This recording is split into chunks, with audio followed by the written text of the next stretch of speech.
Pierre Ouellette a publié une quarantaine de livres et fait paraître une quinzaine d'ouvrages collectifs. Il a reçu le prix du gouverneur général du Canada dans les catégories essais à 2 reprises, ce qui est extrêmement rare, même inédit, je crois, encore, pour 2 livres, pardon, À force de voir, Histoire de regard, paru en 2005,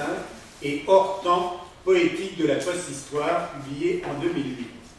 Il a reçu également le prix Spirale pour Où suis-je, Paroles des égarés, publié en 2010, le prix du Festival international de poésie de Trois-Rivières pour Déposition en 2007, et le prix du roman de l'Académie des lettres du Québec pour Légende dorée en 1998. Membre de la Société royale du Canada et de l'Académie des lettres du Québec, il est titulaire de la chaire de recherche du Canada en esthétique et poétique à l'UQAM et directeur de la revue Les Écrits pour encore peu de temps, malheureusement. Pierre. Merci Jean-Pierre. Et merci à Philippe d'avoir, comme disait Jean-Pierre tantôt, balisé le terrain. Je vais un peu marcher sur ses pas, tu m'en excuseras, mais en suivant d'autres pistes malgré tout, bien qu'on va rencontrer dans ma proposition plusieurs des concepts que tu as évoqués dans ta belle présentation. Alors évidemment, j'ai intitulé le tout au-delà des faits, avec 3 petits points de suspension.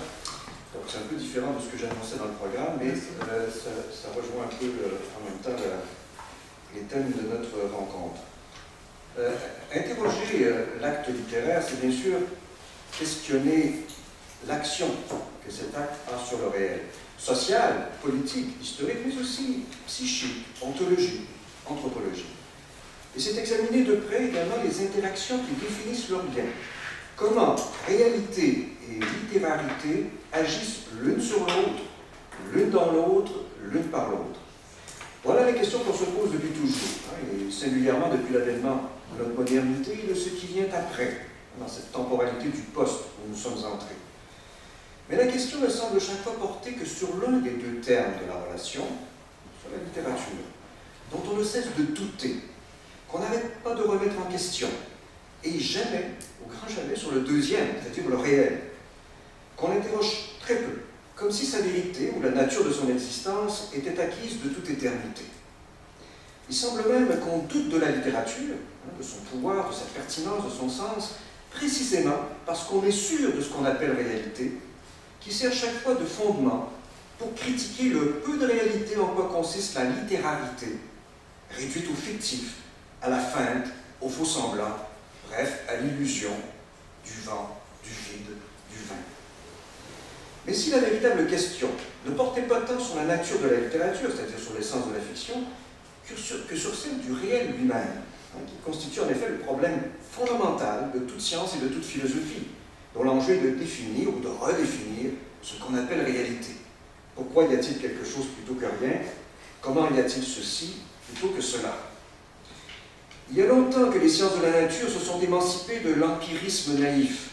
qui nous fait prendre le réel pour un ensemble de données objectives ou de faits tangibles qui constitueraient la base solide, stable, ferme, pérenne de notre ontologie, qu'elles ont fait voler en éclats sous forme d'ondes et de particules de plus en plus insaisissables, subtiles, furtives, fugaces, précaires et changeantes. L'histoire de la physique est celle de la déconstruction permanente de la factualité empirique telle que la conçoit le sens commun, pour lequel la Terre ne tourne pas, sans quoi on vivrait dans un perpétuel tournis, et la table où je m'appuie est du solide des plus élémentaires, non pas un nuage de corpuscules en mouvement sur lequel je ne pourrais m'accouder. Au moment où la physique développait ses principes d'incertitude, d'indétermination ou de complémentarité,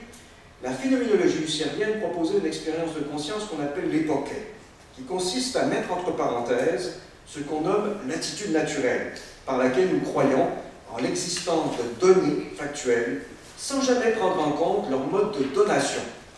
par laquelle donc nous prenons pour acquis le fait que les choses sont, sans tenir compte de leur mode d'apparition, absolutisant ainsi l'être et l'état en les détachant de leur apparaître, de leur venue, de leur arrivée, de l'événement en quoi ils consistent, grâce auquel ils se donnent à voir, à vivre, à éprouver, à penser ou à juger. L'époquet ne concerne pas seulement les faits naturels, biophysiques, mais aussi les faits sociaux, les faits historiques, les faits psychiques, comme l'a montré l'histoire de la phénoménologie depuis plus d'un siècle. De la même façon que les données scientifiques ne s'interprètent que dans le cadre du système d'expérimentation, d'observation, de calcul et d'analyse au sein duquel on les produit, on les façonne, on les fait apparaître, les données socio-historiques ou psychoanthropologiques ne s'appréhendent que dans le contexte expérientiel, perceptif, cognitif et affectif au sein duquel elles sont vécues, éprouvées, ressenties en un Lebenswelt, un monde de vie dont elles ne peuvent être séparées si on veut en dégager le sens et la portée, c'est-à-dire la phénoménalité ou l'événementialité, et non pas seulement attester simplement du fait qu'elles sont. À la même époque, l'anthropologie n'a cessé de montrer comment nos conceptions du réel dépendent des systèmes symboliques grâce auxquels on appréhende toute chose, notamment les langues naturelles, comme l'ont montré Sapir et Whorf par leur hypothèse sur le relativisme linguistique. De même que des systèmes de croyances et de représentation tels les mythes et les rituels, comme on l'a vu de Mons à Lévi-Strauss, et jusqu'à Descola aujourd'hui, qui a fait voir comment l'idée même de nature change de sens et de valeur d'une culture à l'autre, historique ou anhistorique, chaude ou froide, avec ou sans état. Bref, on ne voit pas bien sur quelle factualité au juste, sur quelle réalité stable, ferme, pérenne, sur quelle empiricité indubitable, au-dessus de tout soupçon, on pourrait aujourd'hui s'appuyer pour dénoncer la facticité du littéraire, ce beau mensonge qui dit toujours la vérité, ce mentir vrai qu'on appelle fiction, mais auquel on dénoue tout pouvoir et toute puissance, toute effectivité dans le monde dit des faits, toute efficience propre, autre que celle qui consiste à témoigner de cette impuissance, à faire preuve de son impouvoir. Récemment, la revue Secousse, une revue en ligne, et la Maison des écrivains de la littérature de Paris ont lancé une vaste enquête auprès d'une cinquantaine d'écrivains, de Pierre Bergogneau à Hubert Haddad, de Nicole Caligaris à Belinda Cannon, de Philippe Claudel à Marcel Cohen, de Christian Garcin à Jean-Philippe Toussaint, sur le statut de la fiction dans l'ensemble du discours social et sur la vision de la littérature que la Doxa projette. L'argumentaire se lisait comme suit. Je cite, notre époque se méfie de l'imagination. Aux œuvres de fiction, les romans, elle préfère les récits qui se donnent pour objet la relation de la réalité. Récits de vie, confidences intimes, promenades géographiques ou sociologiques, chroniques, enquêtes, etc. Ce qui fonderait la valeur d'une œuvre littéraire, c'est toujours l'argumentaire que je lis, ce serait sa vérité. Cette tendance s'accompagne d'un double mouvement de moralisation, on en parlait tantôt, et d'exhibitionnisme. De ce fait, la fiction paraît suspecte, pour autant qu'elle n'abdique pas devant les faits, réels, vécus, immédiatement repérables. La question qu'on posait était celle-ci, partagez-vous ce constat? Y a-t-il des événements, des situations, des sentiments qu'un romancier doit s'interdire, ou peut-il, au contraire, faire fiction de tout? Faire fiction de tout. Voilà ce qui en effet semble interdit à l'écrivain, devenu chroniqueur, écoutier, reporter, historien, voire simple biographe. On ne s'en tient plus qu'aux faits, sans plus porter attention au faire qui le sous-tend, à cette techné ou à cette poiesis, à cet ars poetica qui préside au façonnement proprement littéraire du factuel, qui dépend étroitement du fictionnel. Fictum vient de fingere, qui veut dire façonner, créer, modeler, comme factum, qui vient de facere, signifiant faire, fabriquer, produire, en une quasi-synonymie, à la nuance près que ce dernier se ferait comme par lui-même, alors que le premier nécessiterait l'intervention d'un facteur, d'un faiseur, d'un fabricant. Le fait se fait ou se produit, la fiction est faite ou est produite. Le roman, le récit, la nouvelle, toute narration, y compris journalistique ou historiographique, dont le mode d'expression est la langue et la parole, suppose en effet un artisan qui les manie, les manipule, les manufacture, pour que les faits se manifestent et nous apparaissent ainsi comme du fait main, œuvre d'un manu facere. La poiesis inhérente à toute mimésis, même la plus illusionniste, comme dans l'hyperréalisme supposé de l'autofiction, de l'enquête ou de l'universel reportage, n'est-elle pas dès lors une condition sine qua non pour que le fait romanesque puisse exister? On parle de feinte quand on évoque la pure fiction, qui prend toutes les libertés par rapport aux soi-disant faits vrais, et on la loge du côté du faux, du mensonge, de la tromperie. Mais n'est-ce pas une feinte encore plus grande de prétendre qu'on accède et donne accès aux faits eux-mêmes sans passer par un façonnement discursif qui leur confère une facture, dépendant de la manière dont on en parle, dont on les fait passer par et dans le langage. L'oubli de la langue, de la voix, du ton, du style, comme on disait jadis, voilà sans doute l'un des drames de notre temps, qui fait tomber la littérature au rang de synopsis ou de scénario, d'une suite de didascalies pour un spectacle qui n'aura pas lieu, sinon comme divertissement, quand la littérature est une alarme d'incendie, disait Benjamin, un avertissement, au sens fort, qui attire l'attention bien plus qu'il ne la distrait. Le XXe siècle nous a appris à raconter chez Proust, chez Céline, quand ce n'était pas chez Joyce ou chez Brock,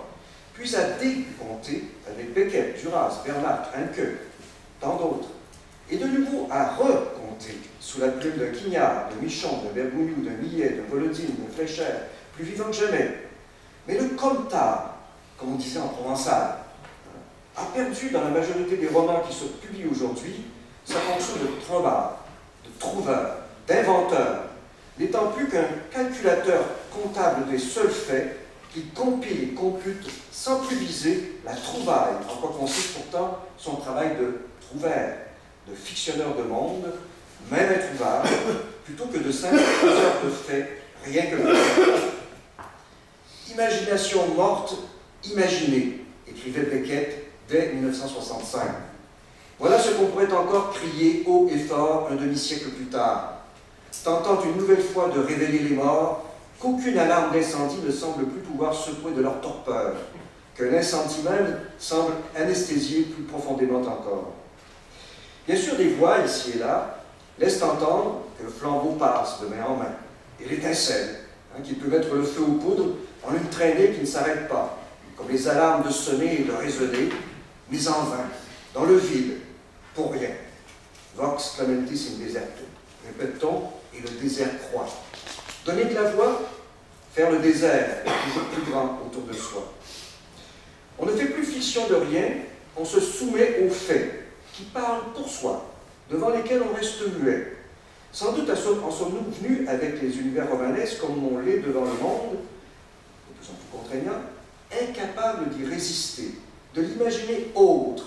de le transformer, comme on disait jadis, de Marx à Rimbaud, de le métamorphoser, serait-ce en un univers de cloporte qui résiste à tout, comme le fait Volodine après Kafka. Devant le monde, on baisse les bras, les yeux, les armes, et on le répète, on n'y peut rien. Or, la littérature est le lieu de tous les possibles, jusqu'à l'improbable. Elle est l'expression de ce qui reste en puissance dans l'actualité la plus terne, que sa force politique, son énergie façonnante, révèle à grands cris, même quand il semble à jamais défunt et enterré, telles les imaginations mortes que Beckett tentait de réveiller. On ne change plus le monde, on ne changera plus la langue, sinon pour la laisser dériver comme un navire en perdition, au gré des courants les plus naufrageurs, parce qu'on se sent impuissant à agir de quelque manière, notamment par l'acte littéraire, auquel on ne croit plus, comme à une religion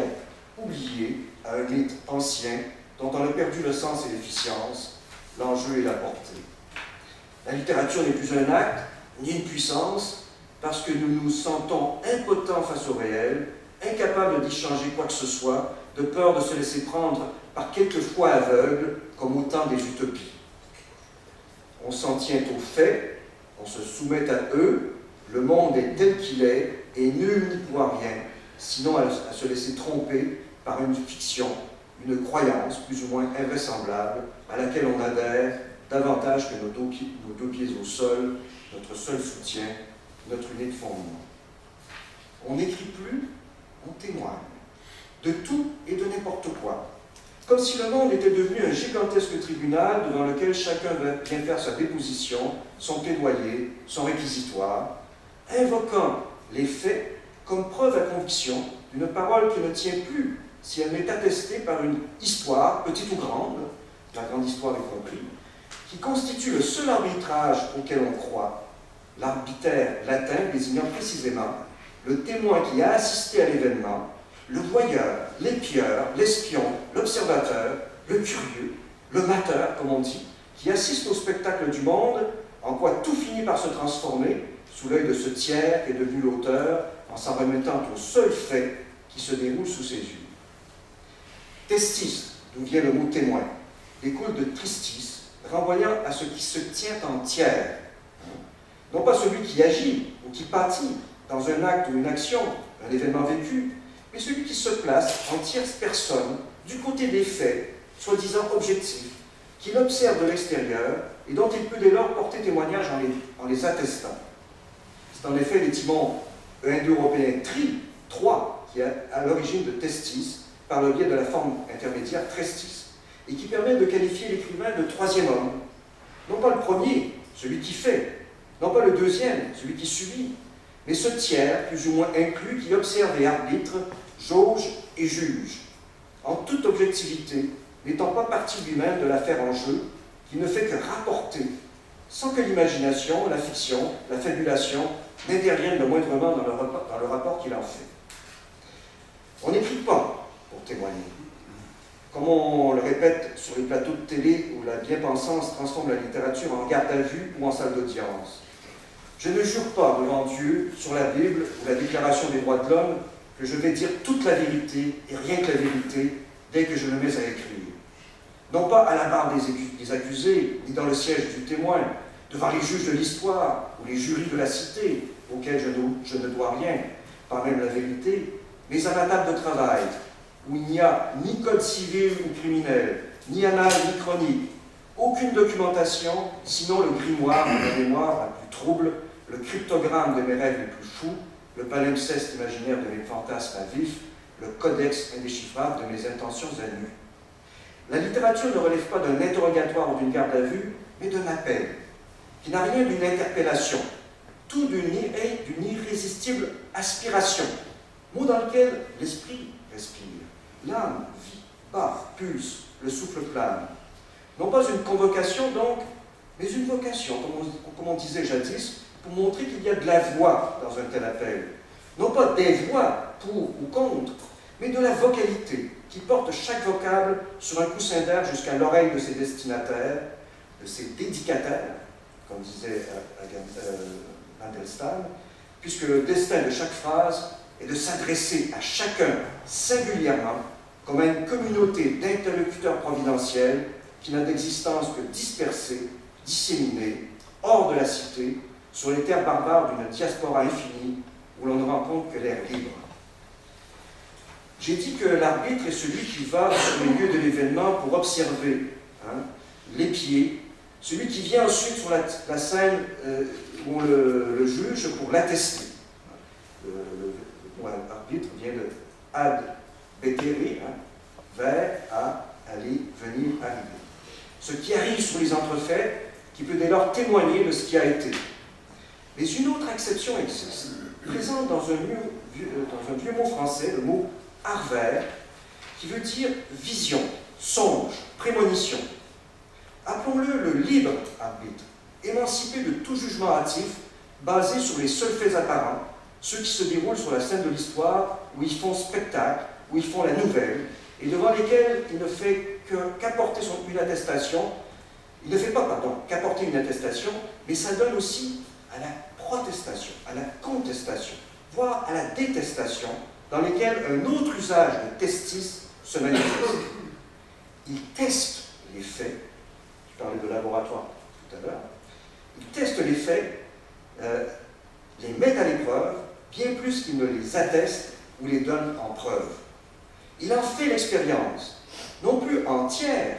mais comme s'il était partie prenante, agissant et pâtissant par procuration comme s'il y était. Ce qui le constitue d'emblée un acteur d'une fiction,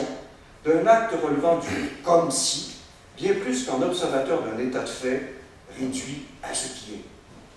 L'écrivain agit, raison pour laquelle on peut parler d'acte littéraire. Pâtit aussi, puisqu'écrire est une passion au sens fort, et en aucun moment son rôle ne se résume à celui d'observateur, de témoin au sens banal du terme.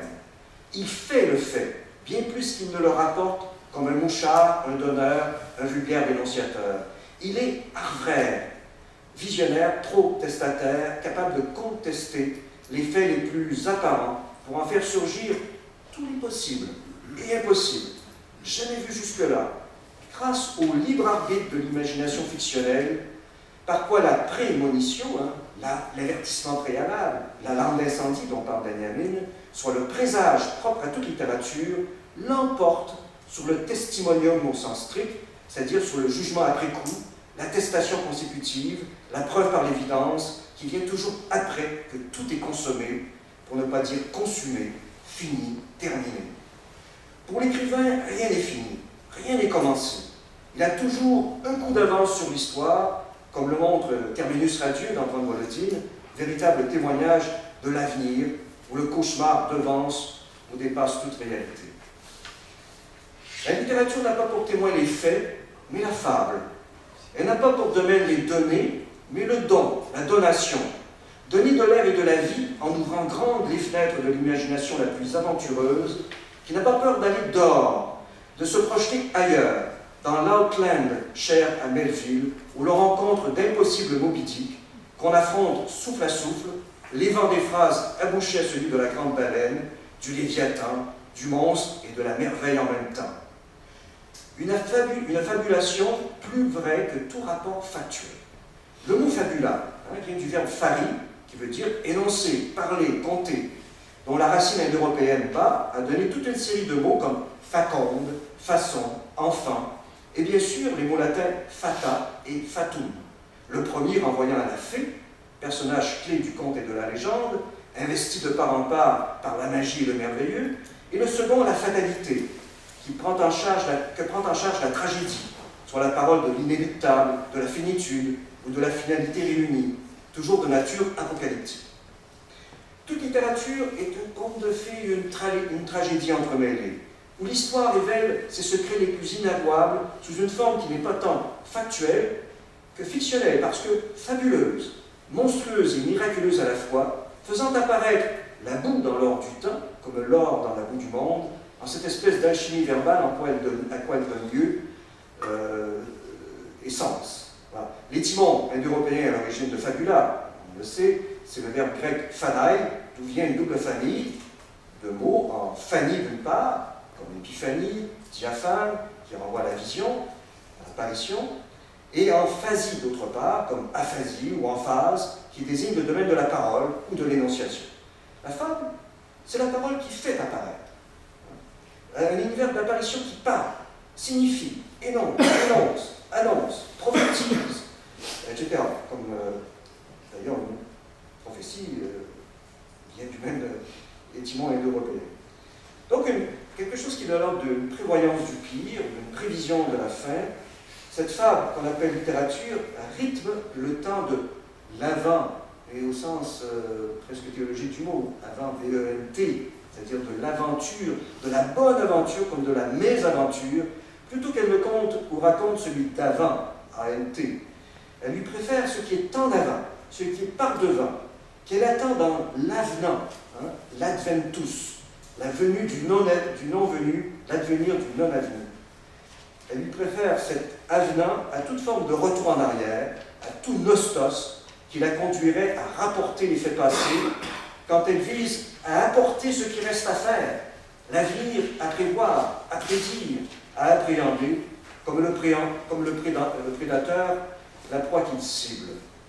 La littérature donc est un apport, un appôt du temps, un appât du sort, un talisman, façon d'attraper l'au-delà, de saisir ce qui n'est pas encore ou déjà plus, de capter ce qui vient, sinon revient pour nous surprendre, ce qui nous arrive en pleine face comme s'il nous frappait dans le dos, la conjecture de l'improbable, le présage de l'inconcevable, l'apparition de l'inattendu.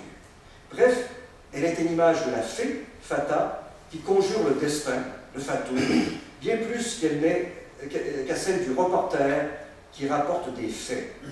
La littérature ne rapporte rien, la littérature ne rapporte pas, comme le répète la société marchande, mais elle apporte, et elle importe.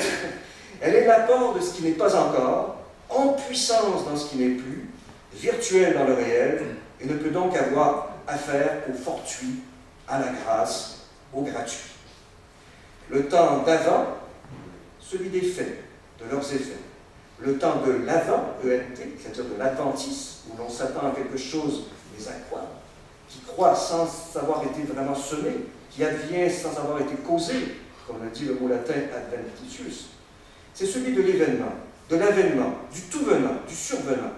dans le mouvement précis de son surgissement, que la littérature a pour fonction de sonder et de capter, d'anticiper, d'appréhender, de précipiter en une suite de phrases qui nous le fait sentir au plus profond, comme si c'était le sort et le ressort de toute chose. Sortir et ressortir, surgir et ressurgir, venir au monde, comme la mort vient,